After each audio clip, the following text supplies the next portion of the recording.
গণঅভ্যুত্থানের পর একটি মহল ষড়যন্ত্র কার্ড ছড়ে অন্তর্বর্তী সরকারকে বিপদে ফেলার চেষ্টা করছে। জুডিশিয়াল কু থেকে শুরু করে আনসার বিদ্রোহ, গার্মেন্টসে অস্থিরতা, পাহাড়ে অশান্তির মতো সব ধরনের অপকাণ্ড আমরা ইতিমধ্যে দেখেছি। যদিও সব ধরনের ষড়যন্ত্র ইতিমধ্যে ব্যর্থ হয়েছে, কিন্তু কুচক্রী মহলের অপতৎপরতা যেন থামছেই না। এবার এই প্রতিযোগিতায় সামিল হয়েছে ভারত। কারণ আমরা শুরু থেকে দেখে আসছি গণ অভ্যুত্থানের পরবর্তী সময়ে সংখ্যালঘু নির্যাতনের নানা মিথ্যা বানোয়াট খবর ভারতীয় গণমাধ্যমে ফলাও করে প্রচার করা হচ্ছে। সবশেষে আমরা দেখলাম ইসকন নেতার পক্ষে বিবৃতি দিয়েছে ভারতীয় পররাষ্ট্র মন্ত্রণালয় এবং সেই সঙ্গে বিজেপি নেতার হুমকি। এসবের পেছনে উদ্দেশ্য কি? এসবই আজকের আলোচনায় আনতে চাই। দর্শক সবাইকে আমন্ত্রণ জানিয়ে শুরু করছি দেশ টেলিভিশনের নিয়মিত আয়োজন জেডএসআরএম নিবেদিত দেশ সাম্প্রতিকের আজকের আয়োজন। আমি ফারনাজ জুই থাকছি পুরো আয়োজন জুড়ে আপনাদের সঙ্গে। আজ আমরা শিরোনাম নির্ধারণ করেছি ভেতরে বাহিরে গুজব ও ষড়যন্ত্র। আর এই আলোচনা এগিয়ে নিতে স্টুডিওতে আছেন দুজন সম্মানিত অতিথি। চলুন এ পর্যায়ে পরিচিত হই। আছেন কর্নেল আব্দুল হক পিএসসি, অবসরপ্রাপ্ত আন্তর্জাতিক নিরাপত্তা বিশ্লেষক। সেই সঙ্গে আরও আছেন হাফিজুর রহমান কার্জন, অধ্যাপক আইন বিভাগ, ঢাকা বিশ্ববিদ্যালয়। দুজনকেই আমন্ত্রণ জানাচ্ছি আজকের আলোচনায়। জনাব আব্দুল হক, আপনাকে দিয়ে আলোচনাটা শুরু করতে চাই। বলছিলাম যে একটি কুচক্রী মহলের নানা ধরনের অপতৎপরতা আমরা গণঅভ্যুত্থানের পর থেকেই দেখে আসছি। সেই সঙ্গে আমরা ভারতীয় গণমাধ্যমের যদি আমরা অপপ্রচার বলি, সেই সঙ্গে সবশেষে আমরা দেখলাম যে ইসকনের পক্ষ নিয়ে ভারতীয় পররাষ্ট্র মন্ত্রণালয়ের বিবৃতি এবং বিজেপি নেতার হুমকি, সবকিছুর সমীকরণটা মেলাতে চাই।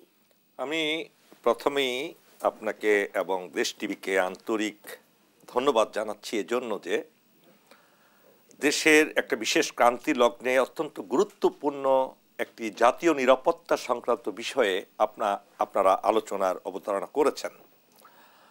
এটা আমি দৃঢ় কণ্ঠে বলতে চাই, এই বাংলাদেশ নামক দেশটিকে ইন্ডিয়া কোনো দিন একটি স্বাধীন সার্বভৌম দেশ হিসেবে স্বীকার করে নেয়নি। এখন বলতে পারেন তারা স্বীকৃতি দিয়েছে। এগুলো হলো উপরের একটা আবরণ মাত্র।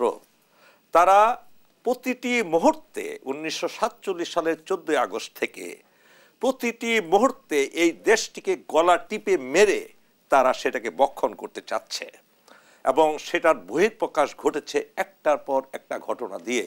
আপনি যদি 1947 সালের 14 আগস্ট থেকে প্রতিটি ঘটনা একটার পর একটা আপনি গবেষণা করেন, তাহলে দেখবেন যে ইন্ডিয়ার হেজিমনি, যেটা ষড়যন্ত্র এই দেশটায় প্রতি মুহূর্তে লেগে আছে, সেটারই চূড়ান্ত আমার মনে হয় একটা বহিঃপ্রকাশ হচ্ছে ইদানিং। সেটা কেমন?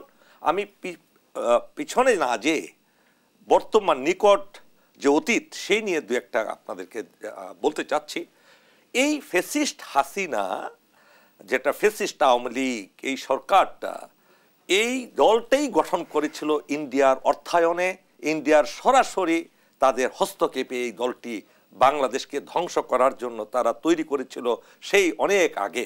মুসলিম লীগ থেকে বের হয়ে একটা দল, প্রথমে আওয়ামী মুসলিম লীগ, আবার আওয়ামী মুসলিম লীগ ভেঙে সেটাকে আওয়ামী লীগ করা হয়েছিল। এই আওয়ামী লীগ এবং ছাত্রলীগ, এই দুটি সংগঠন সে সময়ে এটা একদম অনেক প্রমাণ আছে যে এরা সরাসরি ইন্ডিয়ার আনুগত্যে একটি দল, আনুগত্যপরায়ণ একটি দল, এবং ইন্ডিয়ার অর্থায়নে, ইন্ডিয়ার শক্তি দিয়ে, সর্বশক্তি দিয়ে এই দুটি দলকে ফ্রন্ট লাইনে নিয়ে এসছে এই দেশটাকে চিরতরে ধ্বংস করার জন্য। শুধু এখানেই শেষ নয়, এদের ভিতরে অসংখ্য ইন্ডিয়ান এজেন্ট তারা প্রবেশ করিয়েছে। এমনকি আপনি মিডিয়া জগতে যদি আজকে আমরা আসি, বিগত 15-16 বছরে বাংলাদেশের প্রত্যেকটা মিডিয়া তাদের অনুগত হয়ে কাজ করেছে বাংলাদেশকে ধ্বংস করার জন্য। সেটা আমরা প্রমাণ পেলাম কখন? যখন এই ছাত্র এবং জনগণ মিলে যখন একটা অভ্যুত্থান ঘটানো হলো। এখন সর্বশেষ যে ঘটনাগুলো ঘটছে, আমি বলতে চাই হাসিনা এবং ফ্যাসিস্ট হাসিনা এই দেশটাকে কোনো দিন ভালোবাসতে পারেনি। সে এসেছে এই দেশকে তার বাবার প্রতিশোধ নেওয়ার জন্য, হত্যার প্রতিশোধ দেওয়ার জন্য। এটা গোপন নয়, এটা সে লন্ডনে বসে সাংবাদিক সম্মেলনে সেই কথাটি বলেছে।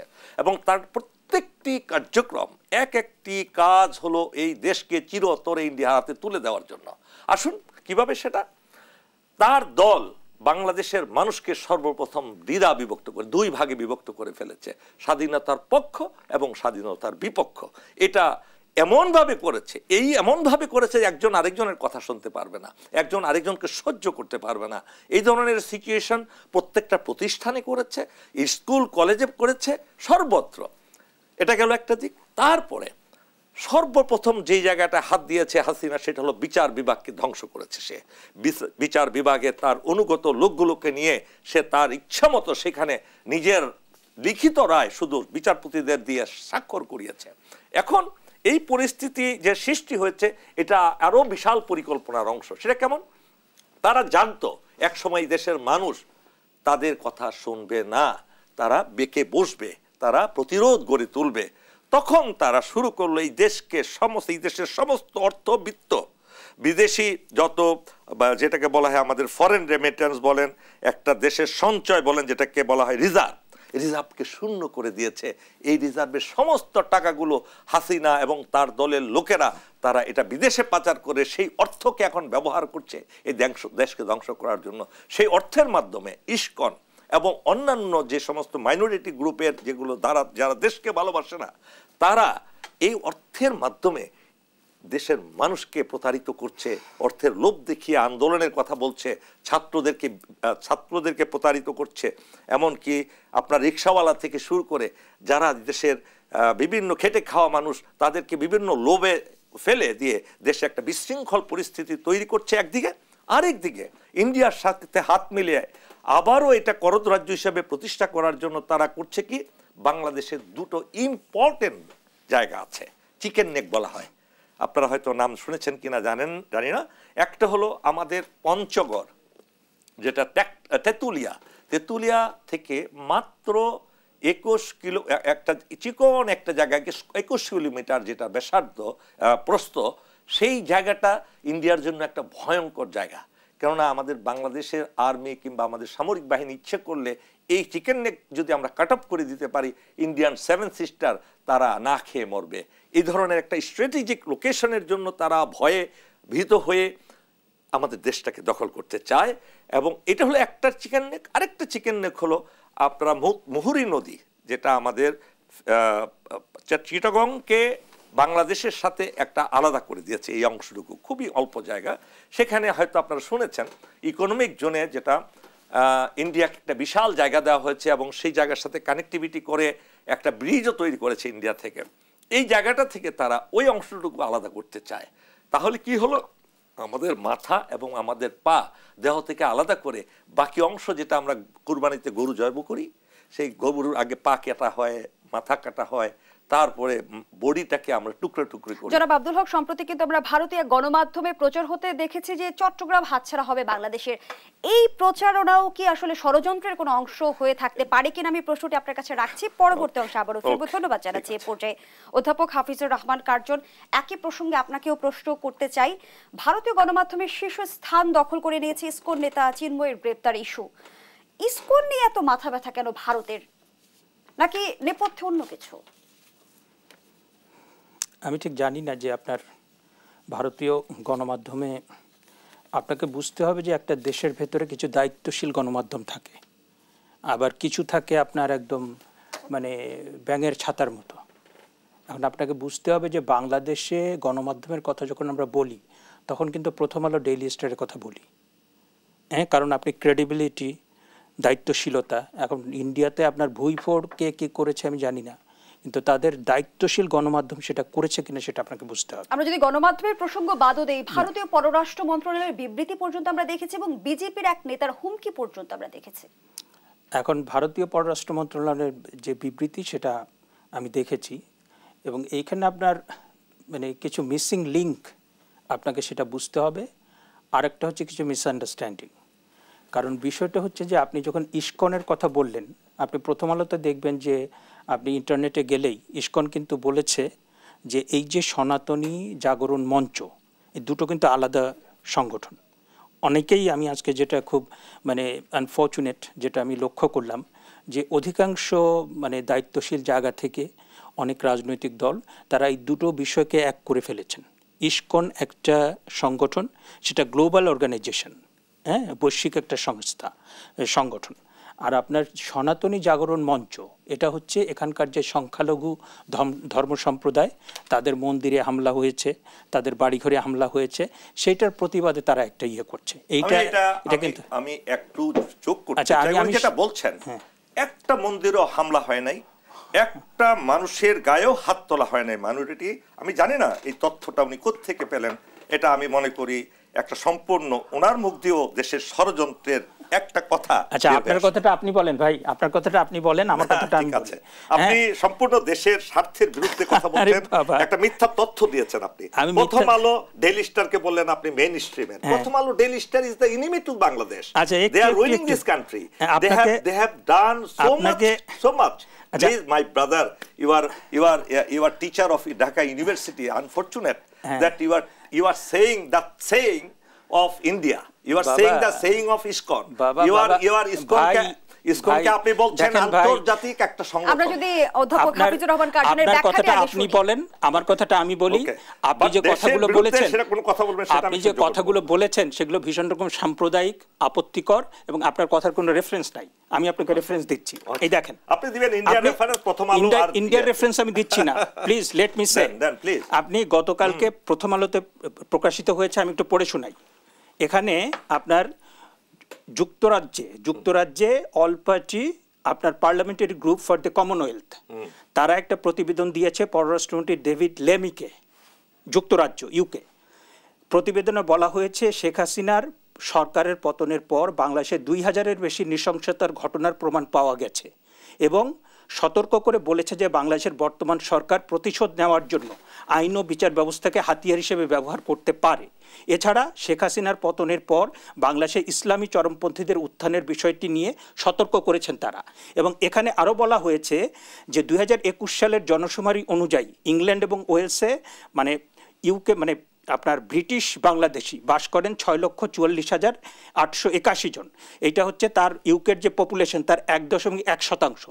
এবং তারা বলেছে বাংলাদেশে এখন যেভাবে আপনার অস্থিতিশীল পরিস্থিতি চলছে, এইটা যদি হয় তাহলে পরে এইখানেও তার ইম্প্যাক্ট হবে। উনি যে তথ্যটা দিলেন এটা ওনাদের তৈরি করা তথ্য। আমি আপনার কাছে ফিরবো।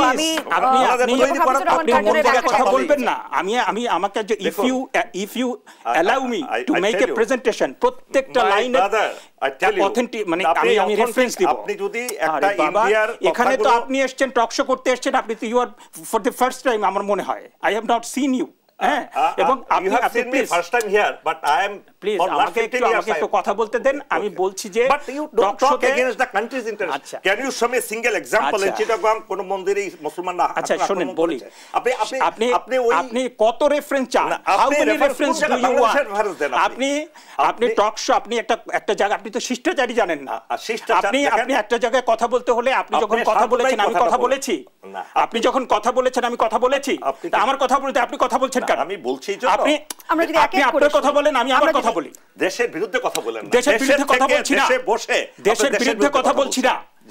আপনি পাকিস্তানের পক্ষে কথা বলছেন। বিরতি নিয়ে ফিরছি। দর্শক জেনেছেন নিবেদিত দেশ সম্প্রতিকের রিপোর্ট একটা বিরতিতে যাচ্ছি, সাথে ফিরে এলাম। আপনারা দেখছেন দেশ টেলিভিশনের নিয়মিত আয়োজন জেরুসালেম নিবেদিত দেশ সাম্প্রতিক। আজকের আলোচনা চলছে ভেতরে বাহিরে গুজব ও ষড়যন্ত্রের শিরোনামে।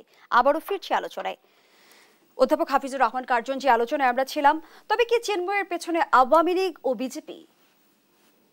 দেখেন, আমি যেটা মনে করি যে আমাদের রাজনীতির ভেতরে কিছু মানে নেতিবাচক বিষয় আছে, যেটা দুষ্ট চক্রের মতো সবসময় আমাদেরকে বিপদে ফেলেছে। আপনি দেখবেন যে গত সরকারের সময়ে আপনি যে কোনো একটা ঘটনা ঘটলে বলা হতো যে এটার পেছনে বিএনপি জামাত। আবার এই সরকারের সময় একটা নতুন প্রবণতা শুরু হয়েছে, কোনো কিছু হলে আওয়ামী লীগ ছাত্রলীগ। আপনি এইটা দিয়ে তো কোনো সমস্যার সমাধান করতে পারবেন না। কিন্তু পতিত স্বৈরাচারের একের পর এক ফাঁস হওয়া ফোন আলাপ কি বার্তা দেয়? আমি আপনাকে বিষয়টা একটু বোঝাতে চেষ্টা করি যে আপনার গত 4-5 বছরে যখন সাবেক প্রধানমন্ত্রী শেখ হাসিনা ছিলেন, তখন আপনি দেখবেন যে অনেক কিছুতে একটা অস্থিতিশীল পরিস্থিতি হলো, ভাঙচুর হলো, বলা হচ্ছে বিএনপি জামাত। আপনি ধরেন এই মানে আওয়ামী লীগের সময় সবচেয়ে বেশি নির্যাতিত হয়েছে বিএনপি জামাত, বিশেষ করে বিএনপি। আর বিএনপি মানে জামাতের বিরুদ্ধে যতটা সহিংসতার অভিযোগ আসে, বিএনপির বিরুদ্ধে ওইভাবে কিন্তু আসে না। এখন আপনি যদি একদম নিরপেক্ষভাবে বিশ্লেষণ করেন, বিএনপির তো ওই সাংগঠনিক কাঠামোই নেই। কাঠামো নেই বলতে যে তাদেরকে পুলিশ যেভাবে অত্যাচার করছিল তারা দাঁড়াতেই পারছে না, তারা কি করে একটা মানে অস্থিতিশীল পরিবেশ ঘটাবে। আবার এখন ধরেন আপনি আওয়ামী লীগের মানে 5ই আগস্টের পরে আওয়ামী লীগকে যেভাবে নির্মূল করা হয়েছে, কিংবা দেশে বিদেশে তারা পালিয়ে আছে, কিংবা ছাত্রলীগের একটা তারা মিছিল করছে চোরাগোপ্তা, হ্যাঁ, কোথাও আপনি দেখবেন যে নওগাঁতে ঢাকাতে 10-15 জন মিলে তারপরে তারা গ্রেপ্তার হয়ে যাচ্ছে। তাহলে এই ধরনের রেটরিক দিয়ে এটা কিন্তু আপনি করতে পারবেন না। না, আপনি দেখেন যে গতকাল না তার আগে 3টা কলেজে যে অস্থিতিশীল পরিস্থিতি হয়েছে, এটা তো আপনার ভিডিও ফুটেজ, সেটার পেছনে তো কলেজের ছাত্ররা। তারপরে আপনি আরেকটা যে একজন ভদ্রলোককে গ্রেপ্তার করা হয়েছে যে তিনি সারা বাংলাদেশ থেকে শান্তিপূর্ণ গণ অভ্যুত্থানের কথা বলে, কলেজে শিক্ষার্থীদের সংঘর্ষে যে ঘটনা দেখেছি অধ্যাপক হাফিজুর রহমান কার্জন, আমরা এই ছাত্ররাই কিন্তু কিছুদিন আগে মাত্র 3 মাস আগে কাঁধে কাঁধ রেখে ইতিহাস বদলে দিয়েছে। গণ অভ্যুত্থান কিন্তু তাদের হাত ধরে এসেছে। মাত্র 3 মাসের ব্যবধানে তাদের মাঝে এই বিভাজন কেন হলো? তারা কেন একে অপরের প্রতিপক্ষ হয়ে দাঁড়ালো? দেখেন, একটা বিষয় হচ্ছে আপনি জেনারেলাইজড ফর্মে যখন অনেক কিছু বলেন তখন আসল সত্যটা আপনি পাবেন না। আর আপনার প্রশ্নের উত্তরে যেটা আমি বলতে চাই সেটা হচ্ছে যে ছাত্র জনতার যে গণ অভ্যুত্থান, সেই গণ অভ্যুত্থানে তারা মানে যারা ছাত্র ছিল তারা অসীম সাহসিকতা দেখিয়েছে। হ্যাঁ, কারণ একটা কর্তৃত্ববাদী সরকার যখন একদম জাতির ঘাড়ে চেপে বসেছিল তখন কিন্তু সবাই একটা হাঁসফাঁস করছিল যে কি করে আমরা নিষ্কৃতি পাবো, এবং অনেকগুলো রাজনৈতিক দল অনেক রকম আন্দোলন হয়েছে। সুতরাং এই ছাত্রদের যে আপনার সাহস, সেটাকে কিন্তু আমরা সবাই সেটাকে অভিবাদন জানিয়েছি এবং আমরা সেটা অ্যাপ্রিসিয়েট করেছি। কিন্তু এই মানে ছাত্র জনতার অভ্যুত্থানের পরে ছাত্রদের উচিত ছিল পড়ার টেবিলে ফিরে যাওয়া, কিন্তু তারা যখন উপদেষ্টা হলেন, তারা যখন রাষ্ট্রীয় ক্ষমতার স্বাদ পেলেন, তখন কিন্তু বিষয়টা আমরা দেখলাম যে এটা নষ্ট হয়ে গিয়েছে। এবং আপনি দেখেন যে 5ই আগস্টের পরে স্টুডেন্ট মব দিয়ে বিচারপতি পদত্যাগ করানো হয়েছে, শিক্ষক পদত্যাগ করানো হয়েছে, সচিব পদত্যাগ করানো হয়েছে, পুলিশকে হুমকি দেওয়া হয়েছে। এইটার প্রেক্ষিতে এবং আপনি দেখবেন যে আপনার সচিবালয়ের মধ্যে ঢুকে অটোপাসটা এনশিওর করা হয়েছে। আবার সেই অটোপাসের যে রেজাল্ট, সেটা বেরোনোর পরে কারা ফেল করেছে তারা গিয়ে আবার বলেছে যে আমরা কেন ফেল করলাম, আমাদের পাশ করিয়ে দাও। এইটার মধ্য দিয়ে সব ছাত্রছাত্রীর মধ্যে একটা হয়েছে যে আমরা তো যা খুশি তাই করতে পারি। এই যে যা খুশি তাই করতে পারা, এইটার ফলাফল হচ্ছে এটা। এবং আপনি স্টুডেন্ট মব দিয়ে যে এত কিছু করছেন, আপনি মানে ইন্টারন্যাশনাল অনেক জায়গা থেকে কিন্তু সেটা উদ্বেগ প্রকাশ করা হচ্ছে। এবং এই গণ অভ্যুত্থানের যারা সমর্থক ছিলেন, মাহমুদুর রহমান মান্না বলেন, আনু মুহাম্মদ বলেন, তারপরে সলিমুল্লাহ খান বলেন, তারপর অনেকেই কিন্তু ইভেন বিএনপির পক্ষ থেকে এই স্টুডেন্ট মব কিংবা তাদের এই যে নৈরাজ্য, এটাকে কিন্তু সমর্থন করা হয় নাই, এবং তারাও কিন্তু সাবধান করেছেন। কিন্তু সেই সাবধান বাণীটা না শোনার জন্য আজকে আপনি দেখেন যে 5ই আগস্টের পরে ছাত্র জনতার পেছনে, বিশেষ করে ছাত্রদের পেছনে যে সমর্থনটা ছিল, এখন কিন্তু সেটা নাই। আপনি তাদের লুক অ্যাট দেয়ার, আপনি তারা যে সমাবেশ করছে, তারা যে আলোচনা সভা করছে, আপনি সেই মানে লোকজনের উপস্থিতি দেখলে ইউ ক্যান আন্ডারস্ট্যান্ড। সুতরাং এই জিনিসগুলো আপনাকে প্রত্যেকটা বিষয়ে আপনাকে বুঝতে হবে, ডায়াগনোসিস করতে হবে, এবং আপনাকে সঠিকভাবে বিষয়টা বুঝতে হবে। কারণ আপনি একটা অনেক বড় জনসমর্থন পেয়েছিলেন, তো আপনি একের পর এক যে ভুল সিদ্ধান্ত, এবং সেগুলো শুধু আমরা বলছি সেটা না, যারা ছাত্র জনতার অভ্যুত্থানের সাথে ছিল, বিএনপি ছিল, কমিউনিস্ট পার্টি ছিল, তারপরে এই যে আনু মোহাম্মদ স্যারের ছিল। ভুল সিদ্ধান্ত বলতে কি বোঝাতে চাইছেন? ভুল সিদ্ধান্ত ওই যে আপনি বিচারপতি পদত্যাগ করিয়ে দিলেন। আপনি একটা প্রক্রিয়ার মধ্য দিয়ে করতেন যে এই বিচারপতিদের বিরুদ্ধে এই অভিযোগ এসছে, সুপ্রিম জুডিশিয়াল কাউন্সিলে সেটা নিতেন, নেওয়ার পরে ইনভেস্টিগেশন হতো, আপনি বলতেন যে ইনভেস্টিগেশনের রিপোর্ট এটা, তারপর আপনি করতেন।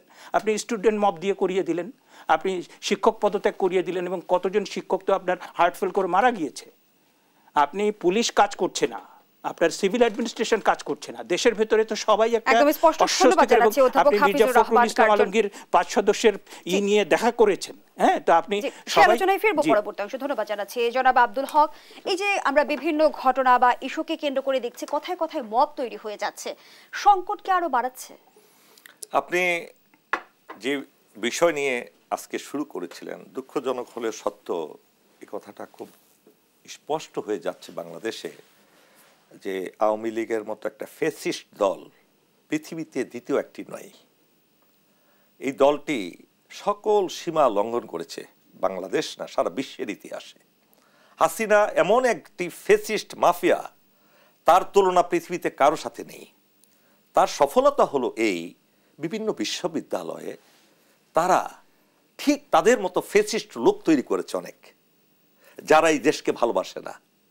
যেমন আমি একটা ছোট্ট উদাহরণ দিই, আপনি বলুন, আপনি তো সংবাদ মাধ্যমে কাজ করেন, একজন আমার সহ আলোচক উদাহরণ দিলেন একটা আমেরিকার একটা ইন্টারনেটের রেফারেন্স দিয়ে হাসিনা এই ফ্যাসিস্ট যাওয়ার পর থেকে 2000 লোককে হত্যা করা হয়েছে।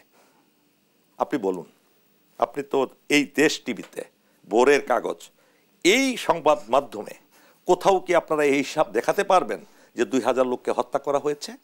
এই দেশে বসে এই দেশের পানি মাটি খাবার খেয়ে যদি কেউ এই ধরনের মিথ্যাচার এই দেশে করে, তাহলে বুঝতে পারেন তাদের কত ধরনের লোক এই দেশে রেখে তারা তৈরি করে গেছে। আজকে আমাদের দেশের জন্ম হয়ে আমাদের দেশের খেয়ে পরে যদি কেউ বলে যে মন্দিরে আক্রমণ করেছে কেউ, আপনারা কি বলতে পারবেন? আপনার মিডিয়াতে এই টিভিতে আপনারা যে অনুষ্ঠানগুলো করেছেন, আপনারা তো কোনো মিথ্যা খবর দেন না। আমরা কিন্তু দেখেছি মাদ্রাসার শিক্ষার্থীরা পর্যন্ত মন্দির পাহারা দিয়েছে। ইভেন জামাত ইসলামীর নেতারা তিন বাহিনী প্রধান আপনার ইয়েতে গিয়েছে, পূজা মণ্ডপে গিয়েছে, সমস্ত দল তারা পাহারা দিচ্ছে। আর কোত্থেকে এই তথ্য আবিষ্কার করা হয় মন্দিরে আক্রমণ করেছে, এই দেশের খেয়ে এদেশের পরে আবার এই দেশে অধ্যাপনা করে যদি কেউ এই সমস্ত কথা বলে, তাহলে তাকে কিভাবে আপনি দেশপ্রেমিক বলবেন? আরেকটা জিনিস সফলতা অর্জন করেছে এই ইন্ডিয়ার প্ররোচনা, ইসকনকে বলা হয় এটা নাকি আন্তর্জাতিকভাবে একটা খুব ভালো একটা সংগঠন, চিন্তার ভাবনার ইত্যাদির সংগঠন। ISKCON is the terrorist organisation known by the whole world. এবং তারা আমেরিকাকে সাথে আরেকটা জিনিস বুঝতে হবে, আপনাকে এখানে সমীকরণ করতে হবে। আপনি প্যালেস্টাইনে দেখুন, প্যালেস্টাইনে মানুষকে যেভাবে নির্মমভাবে গতকালও 44 জনকে হত্যা করা হয়েছে একদিনে। এই পর্যন্ত 45,000 মানুষকে প্যালেস্টাইনে হত্যা করেছে ইসরায়েলিরা। এবং সেটার সাথে কারা যুক্ত জানেন? ইন্ডিয়া এবং ইন্ডিয়ার চর বাংলাদেশে যারা আছে তারাও এটার সাথে জড়িত। তারা সেটাকে মানুষ হত্যা মনে করে না, সেটাকে হত্যা মনে করে না। তারা তা আনন্দিত হয় যখন প্যালেস্টাইনে মানুষ হত্যা করা হয় এবং ইন্ডিয়াতে যখন হাজার হাজার মুসলমানদেরকে হত্যা করা হয়, সেই কথা বললে আপনি সাম্প্রদায়িক হয়ে গেলেন। আর বাংলাদেশের মতো একটা অসাম্প্রদায়িক দেশ আছে বলেই ইন্ডিয়ার চরেরা এখনো জীবিত আছে। ওবায়দুল কাদের একটা কথা বলেছিলেন যে আমরা যদি ক্ষমতা ত্যাগ করি 10 থেকে 15 লক্ষ লোককে হত্যা করা হবে। কেন এটা বলেছিলেন?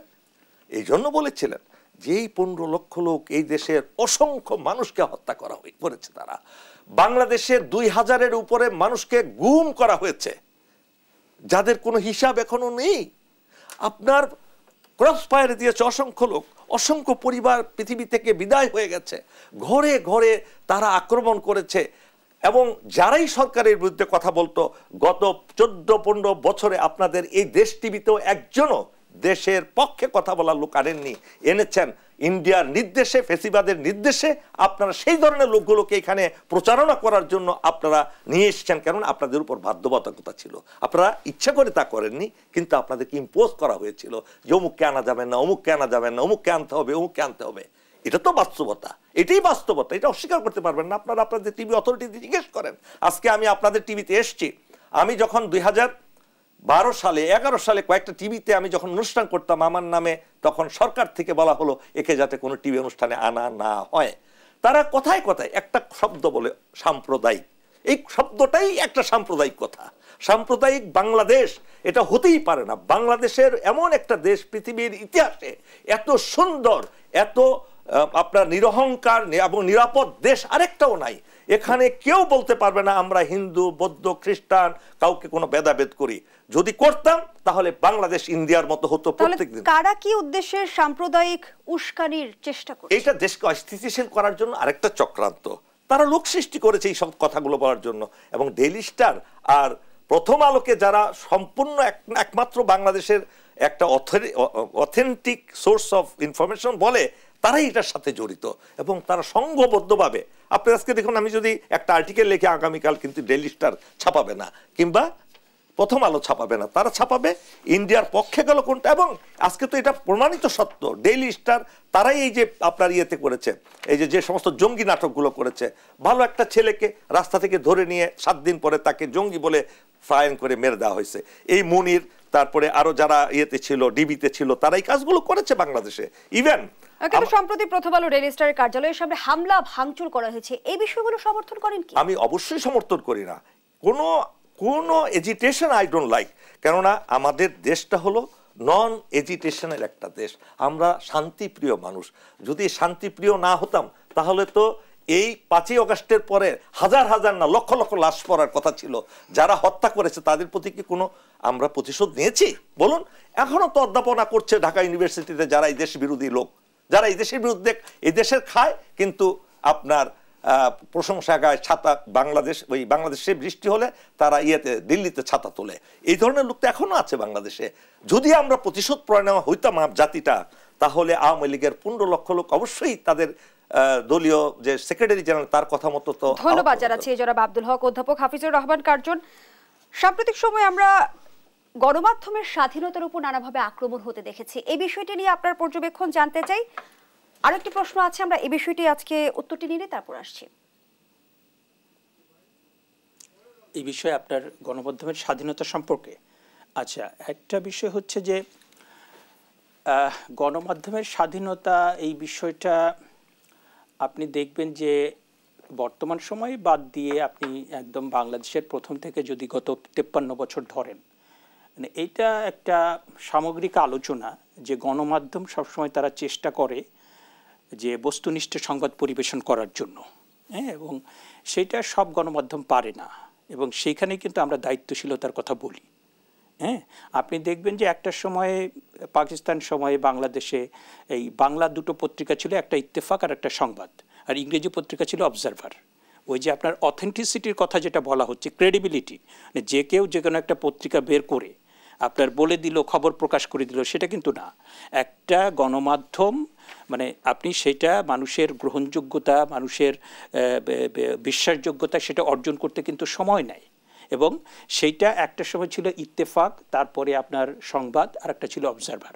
তারপরে আমরা দেখলাম যে আস্তে আস্তে বাংলাদেশের দুটো পত্রিকা, এখানে অনেক পত্রিকা এখনও আপনার কালের কণ্ঠ আছে, সমকাল আছে, তারপরে আপনার ইত্তেফাক আছে, অন্যান্য অনেক পত্রিকা আছে, তাই না, বণিক বার্তা আছে, কিন্তু আমরা মানে মোটামুটি এর বাইরেও বিবিসি বাংলা, ডয়েচে ভেলে, হ্যাঁ, তারপরে BDnews24.com, বাংলা ট্রিবিউন, এর ভিতরে কিন্তু প্রথম আলো, ডেইলি স্টার সহ আমরা বেশ কয়েকটা পত্রিকাকে, গণমাধ্যমকে দায়িত্বশীল বলি। দায়িত্বশীল বলি এই জন্য যে আপনি যখন একটা সংবাদ পরিবেশন করেন, যে আপনি ঠিক আছে একটা খবর পেলেন যে কালকের একটা ঘটনা, তাই না, যে একজন আইনজীবীকে খুন করা হয়েছে, আপনি ঘটনাটা আপনি শুনলেন, একজন প্রত্যক্ষদর্শীর কাছ থেকে শোনার পরে আপনি পুলিশে ফোন করবেন, পুলিশে ফোন করার পরে তাদের ভাষ্যটা নেবেন, তারপরে আপনি মানে যে ভিকটিম তার পরিবারের ভাষ্যটা নেবেন, তারপরে আপনি দেখবেন যে ওইখানে কি কি ঘটনা হয়েছিল, যতগুলো সোর্স থাকে আপনি সেটাকে ক্রস চেক করে তারপর আপনি খবরটা দেবেন। এখন আপনি যদি মানে সব পক্ষের সাথে কথা না বলে ক্রস চেক করে খবরটা না দেন, তাহলে পরে কিন্তু এটা বস্তুনিষ্ঠ হবে না। এবং আপনি আপনার মোটিভ যদি হয় যে এই খবরটাকে আপনি পরিবেশন করে একটা দাঙ্গা লাগিয়ে দেবেন, কারণ আপনি দেখবেন যে অনেক দায়িত্বহীন যারা, এখন আপনি ধরেন ইন্টারনেটের যুগে একটা ইউটিউব, আপনি একটা চ্যানেল খুলে আপনি যা খুশি বলে দিতে পারছেন, আপনারা কিন্তু সেটা,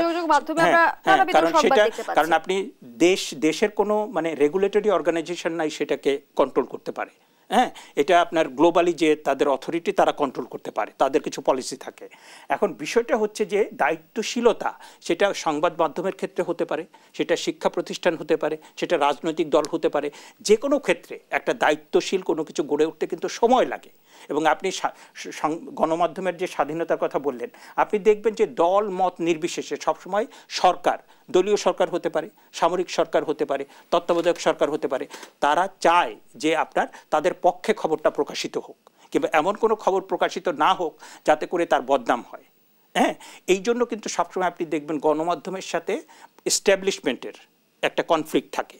এবং এর বাইরেও আপনি দেখবেন যে একটা সময় যে ইত্তেফাক, তারপর সংবাদ, অবজারভারের কথা বললাম, আপনি এখন কিন্তু আপনি দেখবেন সব মিডিয়ার মালিক কম বেশি কর্পোরেট, মানে কর্পোরেট ব্যবসায়ী।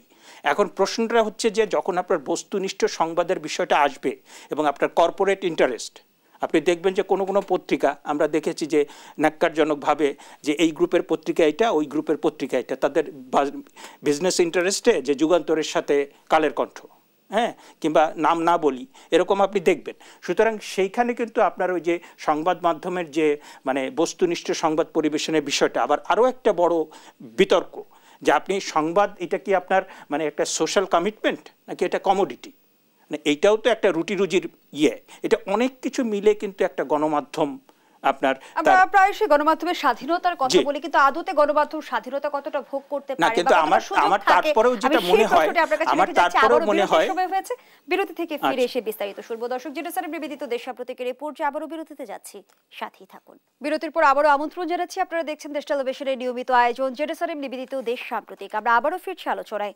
অধ্যাপক হাফিজুর রহমান কার্জন, যে আলোচনায় আমরা ছিলাম, গণমাধ্যম আসলেই কতটা স্বাধীন? অন্তর্বর্তী সরকার ইতিমধ্যে গণমাধ্যম সংস্কার কমিশন গঠন করেছে, বিদ্যমান সংকটগুলোর সমাধান আসবে কি? আমার যেটা ধারণা, যে আমি বলছিলাম আপনাকে, যে বাংলাদেশের গণমাধ্যমকে অনেক ধরনের প্রতিকূলতার মধ্য দিয়ে কাজ করতে হয়। হ্যাঁ, যে এস্টাবলিশমেন্টের সাথে একটা এস্টাবলিশমেন্টের নিজের কিছু স্বার্থ থাকে, সেই জন্য নিজে কিছু নিষেধাজ্ঞা আরোপ করে, সেন্সরশিপ। আবার গত 10 বছরে আমাদের ভিতরে একটা ভয়ের সংস্কৃতি তৈরি হয়েছে, আমরা সেলফ সেন্সরশিপও তৈরি করি। আবার ফাইন্যান্সের অনেক বিষয় জড়িত থাকে, কারণ একটা মিডিয়া তো চারটিখানি কথা না। হ্যাঁ, তো এত সীমাবদ্ধতার মধ্য দিয়েও আবার অনেক সময় নানা রকম হুমকি থাকে। হ্যাঁ, তারপরে এই এত সীমাবদ্ধতার মধ্য দিয়েও গণমাধ্যমে যা কিছু প্রকাশিত হয়, তাতে করে আমার কাছে মনে হয়েছে যে বাংলাদেশে এখনও গণতন্ত্র খুব ভঙ্গুর পর্যায়ে। আমাদের কিন্তু খুব কার্যকর সংসদ আমরা প্রতিষ্ঠা করতে পারিনি। ইভেন আমাদের একটা গণতন্ত্রের জন্য যে প্রতিষ্ঠানগুলো পূর্ব শর্ত, যে আপনার একটা ভালো অ্যান্টি কারাপশন কমিশন, একটা ভালো ইলেকশন কমিশন, একটা ভালো স্থানীয় সরকার, আমাদের সব কিছু কিন্তু নাজুক। হ্যাঁ, তো এইরকম একটা পরিস্থিতিতে মাঝে মাঝে বলা হয় যে সংসদে যে আলোচনা হয় সেটা কিন্তু লোকজন খুব বেশি ইন্টারেস্টেড হয় না দেখার জন্য। বরং এই আপনার দেশ টেলিভিশনের যে টক শো, আগে বোধহয় আপনারা 3 জন রাখতেন, এখন 2 জন রাখেন, কখনো কখনো 1 জন রাখেন। তো এই যে আপনি আগে আপনার দেশ টেলিভিশনের যেই তথ্যটা এসছে যে আপনারা নাকি ওই ভারত থেকে ঠিক করে দিয়েছে দেশ টেলিভিশনে কে আসবে না আসবে। হ্যাঁ, তো এইখানে আপনার এই স্টুডিওতে তো অসংখ্যবার আমি বিএনপি নেতাদের দেখেছি, অসংখ্যবার কমিউনিস্ট পার্টির নেতাদের দেখেছি, অসংখ্যবার নাগরিক ঐক্যের নেতাদের দেখেছি। তো এরা তো সবাই আপনার আওয়ামী লীগের বিরুদ্ধে আন্দোলন করেছে। হ্যাঁ, তো এখন বিষয়টা হচ্ছে যে আপনার এই টক শোতে যে আপনারা যেভাবে বিভিন্ন দল মতের লোককে নিয়ে আসেন, এটা আরও বেশি অ্যাট্রাকটিভ হয়। হ্যাঁ, এটা অ্যাট্রাকটিভ হয় এবং জনগণ কিন্তু সেটাকে তারা শোনে এবং সেটার একটা ইম্প্যাক্ট সোসাইটিতে থাকে। এখন বিষয়টা হচ্ছে যে এত কিছুর পরেও যেহেতু আমাদের একটা কার্যকর সংসদ নেই, আমাদের অ্যান্টি কারাপশন কমিশন নেই, আমাদের হিউম্যান রাইটস কমিশন ঠিকভাবে কাজ করতে পারে না, আমাদের লোকাল গভর্নমেন্ট সব প্রতিষ্ঠান, সেইখানে কিন্তু গণমাধ্যম একটা চেক অ্যান্ড ব্যালেন্সের একটা বড় একটা ভূমিকা পালন করে। অনেকগুলো সীমাবদ্ধতা কিংবা বৈরী বিষয় কিন্তু আছে, কিন্তু আমরা দেখেছি যে বিভিন্ন সময়ে যারা সরকারে থাকে তারা কিন্তু কর্তৃত্ববাদী হয়ে ওঠে। শুধুমাত্র একটা সরকার কিন্তু না, এবং আমাদের এইখানে 75 সালের পরে আমরা 2টা সামরিক সরকার দেখেছি। হ্যাঁ, এবং আমরা এই যে বিভিন্ন সময় সরকারের সময় এই যে আপনার নানা রকম হিউম্যান রাইটস ভায়োলেশনের ঘটনা ঘটে, কর্তৃত্ববাদী আচরণ হয়, এবং আপনি দেখেন যে গত সরকারের সময় যে ডিজিটাল সিকিউরিটি অ্যাক্ট হয়েছে তার সবচেয়ে বড় ভিকটিম হচ্ছে গণমাধ্যম, এবং সেটার জন্য কিন্তু বর্তমান সরকারের কাছে দাবি জানানো হয়েছে এবং তারাও খুব ভালো করে বলেছেন যে এটাকে বাতিল করা হবে। হ্যাঁ, কিন্তু এই বাতিল করাটা আপনার পরবর্তী যে নির্বাচিত সরকার তারা এসে কতটা মানবেন, কারণ আপনার এই সাংবাদিকদের যে আপনি যে স্বাধীনতা সেটাকে যদি খর্ব করা না হয়, শুধুমাত্র ক্ষমতাসীন না, আপনার দেখা যায় অনেক বড় বড় বিজনেসম্যান, অনেক প্রভাবশালী ব্যক্তি, তাদের জন্য মুশকিল হয়েছে, সেখানে আসলে আদতে সুফল আসবে না। ধন্যবাদ জানাচ্ছি অধ্যাপক হাফিজুর রহমান কার্জন। জনাব আব্দুল হক, দেশের বিভিন্ন স্তরে সংঘাত, হানাহানি সহ নানা ঘটনার পরিপ্রেক্ষিতে সবাইকে সজাগ ও সতর্ক থাকতে বলছে বিএনপি। একই আহ্বান জানিয়েছে জামায়াতে ইসলামী এবং গণঅভ্যুত্থানের নেতাদের আহ্বান, উস্কানিতে সাড়া দেবেন না, সবাই শান্ত থাকুন। কিন্তু আমরা যে ক্রান্তি লগ্নে আছি, আমাদের আসলে কি করণীয়? দেখুন, প্রথমত মিথ্যাচার যারা প্রচার করে তাদেরকে বন্ধ করতে হবে। মিথ্যাচার, দেশের বিরুদ্ধে যারা অপপ্রচার করে, যেমন 2000 লোক হত্যা করা হয়েছে বলা হলো, আজকের আপনার অনুষ্ঠানে বলা হলো। দ্বিতীয়ত, কিছুক্ষণ আগেও আমি কিন্তু ভারতের নাম নেইনি, আমি বলেছি সরকার নির্ধারণ করে দিয়েছিল কাদেরকে এখানে আপনারা আনবেন কথায়, কিন্তু আমার সহ আলোচক সরকারের পরিবর্তে ভারতের নাম বলে ফেললেন। ভারতের কথাটি আপনি বলেছেন। আমি বলেছি ভারত বলে নাই, বলেছি সরকার বলেছে, সরকার ভারত কর্তৃক পরিচালিত। ঠিক আছে, এই যেরকম মিথ্যাচার হচ্ছে এটা বন্ধ করতে হবে। এক, দেশের একটা ভয়াবহ পরিস্থিতির সামনে আসছে, আন্তর্জাতিক পরিস্থিতি পর্যবেক্ষণ করলে বোঝা যায় ইন্ডিয়া তাদের বন্ধুপ্রতিম একটা সরকার ক্ষমতা আসছে, যেটা তারা মনে করে ট্রাম্প আসলে ট্রাম্পের যে আশেপাশে যারা আছে তারা সব ইস্কনের বেশ কিছু ইস্কনের সদস্য, তাদের সাথে ঘনিষ্ঠ সম্পর্ক, সেই সম্পর্কের সুযোগে তারা বাংলাদেশে একটা আক্রমণ করার পরিকল্পনা প্রণয়ন করছে। সেই আক্রমণের পরিস্থিতি সৃষ্টি করার জন্যই এই সকল অপপ্রচার এবং মিথ্যা প্রপাগান্ডা, সাম্প্রদায়িকতা, মন্দির, এগুলো বিভিন্ন জিনিস তারা তৈরি করছে, স্টেজ করছে। ক্ষমতার পালাবদলে যুক্তরাষ্ট্রের পররাষ্ট্রনীতিতে খুব একটা পরিবর্তন হয় কি? হয়, কিছু কিছু ক্ষেত্রে হয়। যেমন দেখুন, আপনার আক্রমণের সময় রাশিয়া আক্রমণ করলো আপনার কোন দেশটাকে, রাশিয়া যে আক্রমণ করলো ইউক্রেন। ইউক্রেন আক্রমণের যে ক্ষেত্র তৈরি, এটা কিন্তু হয়েছে এভাবেই। রাশিয়া বলল যে আমাদের নিরাপত্তার জন্য হুমকি, ইউক্রেন আক্রমণ করতে হবে। ঠিক একইভাবে এই পরিস্থিতি তৈরি করবে বাংলাদেশে ইন্ডিয়া শুধু আক্রমণ করবে এবং আপনার সাপোর্ট পাবে ট্রাম্পের রিজিমের, সেই সময়টার অপেক্ষা করছে। এখন আমাদের কি করণীয় সেটা আমি দুই একটা কথা বলে শেষ করে দিচ্ছি। সেটা হলো আমাদের সামরিক বাহিনীকে সম্পূর্ণ শক্তি নিয়ে প্রস্তুত থাকতে হবে। বিশেষ করে আমাদের 66 ডিভিশন আছে, যেটা উত্তর দিকে স্ট্র্যাটেজিক্যাল নর্থে, আর এদিকে আছে আমাদের 33 পদাতিক ডিভিশন। এই দুটো ডিভিশন ছাড়াও আরো শক্তিশালী করে এই প্রতিরক্ষা ব্যবস্থাকে এখন সর্বত্র এখন সজাগ থাকতে হবে। এক, দুই নম্বর, পুরো দেশের যারা দেশপ্রেমিক মানুষ তাদেরকে ঐক্যবদ্ধ থাকতে হবে। তৃতীয়ত, আওয়ামী লীগ নামক এই ফ্যাসিস্ট যারা আছে তাদের সবাইকে গ্রেপ্তার করতে হবে এবং আওয়ামী লীগকে নিষিদ্ধ করতে হবে, ইসকনকে নিষিদ্ধ করতে হবে। ইসকনের যারা সদস্য, সক্রিয় সদস্য এই দেশের সাথে প্রতারণা করছে তাদেরকে গ্রেপ্তার। ধন্যবাদ জানাচ্ছি জনাব আব্দুল হক, ধন্যবাদ জানাচ্ছি অধ্যাপক হাফিজুর রহমান কার্জন। আমরা আমাদের আয়োজনের একেবারেই শেষ পর্যায়ে দর্শক এখানেই শেষ করছি জেরুসালেম নিবেদিত দেশ সাম্প্রতিকের আজকের আয়োজন। ধন্যবাদ এতক্ষণ আমাদের সাথে থাকার জন্য।